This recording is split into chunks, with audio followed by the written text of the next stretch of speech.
السلام علیکم ورحمۃ اللہ وبرکاتہ۔ اللہم صلی علی سیدنا محمد وعلی آل سیدنا محمد وبارک وسلم۔ افضل صلواتک بعدد معلوماتک وبارک وسلم۔ برادران اسلام،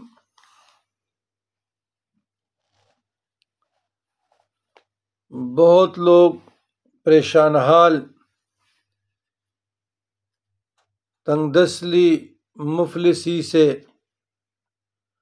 اور ایک ہی گن گاتے ہیں کہ جی ہماری رزق تنگ ہے۔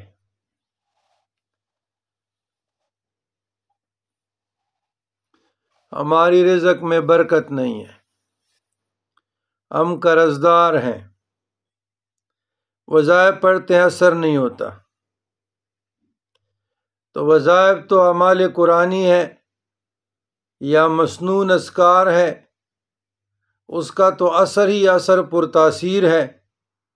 آپ کے اندر وہ پاکیزگی نہیں ہے، اپنے اندر کو ذرا دولو نہ رگمال سے، حسد نکالو، بغض نکالو، منافقت نکالو، جھوٹ، زنا، چوری، مسلمانوں کو تکلیف پہنچانا، یہ ساری چیزیں آپ دل سے نکال لیں نا، اصلاح نفس کریں کہ آپ کی دعائیں قبول ہوتی ہے یا نہیں۔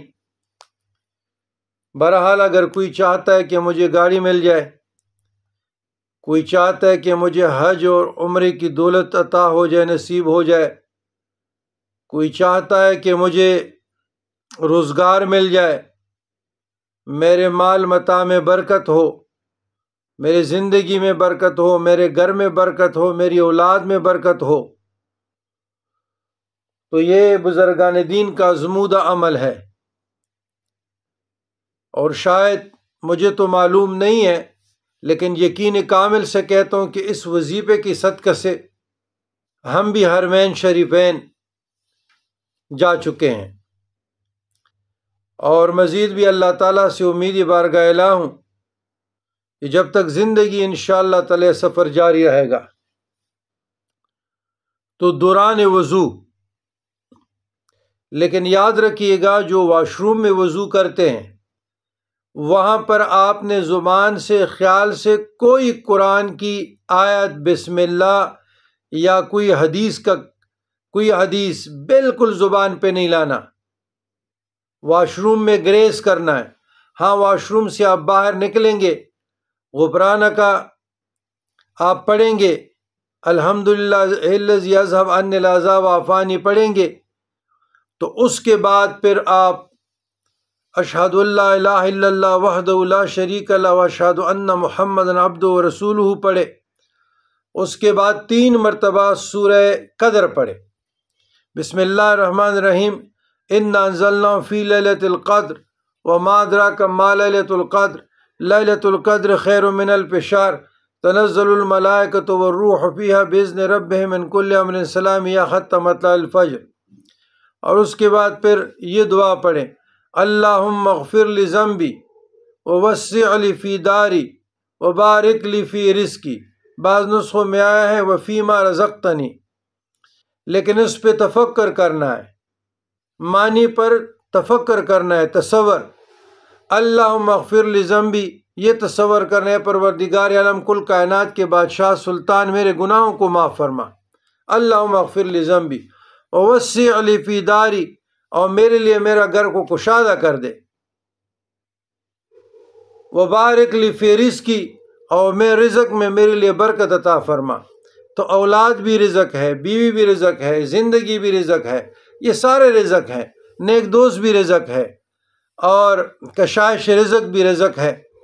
تو آپ یہ دعا اس کے بعد کم از کم 7 مرتبہ پڑھیں، کم از کم۔ اور یا اگر آپ باہر چراندام کرتے ہیں غسل خانے سے باہر، تو دوران وضو آپ پڑھتے رہیں، اللہم اغفر لی ذنبی ووسع لی فی داری وبارک لی فی رزقی، اللہم اغفر لی ذنبی ووسع لی فی داری وبارک لی فی رزقی۔ اس کے ساتھ اور بھی کلمات ہیں، لیکن وہ اگر آپ برکت کے لیے پڑھتے ہیں تو ٹھیک ہے۔ اللہم اجعلنی من التوابین واجعلنی من المتطہرین واجعلنی من عبادک الصالحین الذین لا خوف علیہم ولا هم یحزنون تک۔ تو بہرحال لیکن دعا یہاں تک ہے، اللہم اغفر لی ذنبی ووسع لی فی داری وبارک لی فی رزقی، اور دن میں دوران وضو ہی آپ نے پڑھنا ہے، اور دن میں کثرت سے پڑھیں۔ جس کے پاس روزگار نہیں روزگار ملے گا، جس کے پاس گھر نہیں گھر ملے گا، جس کے پاس زوجہ نہیں زوجہ ملے گا، نکاح بیوی، جس کے پاس مال متاع نہیں حج عمرے کے لیے بزرگان دین کے مجربات میں سے انشاءاللہ آپ حرمین شریفین بھی جائیں گے، حج بھی کریں گے اور عمرہ بھی کریں گے۔ اللہم ربنا آتنا فی الدنیا حسنۃ وفی الآخرۃ حسنۃ وقنا عذاب النار۔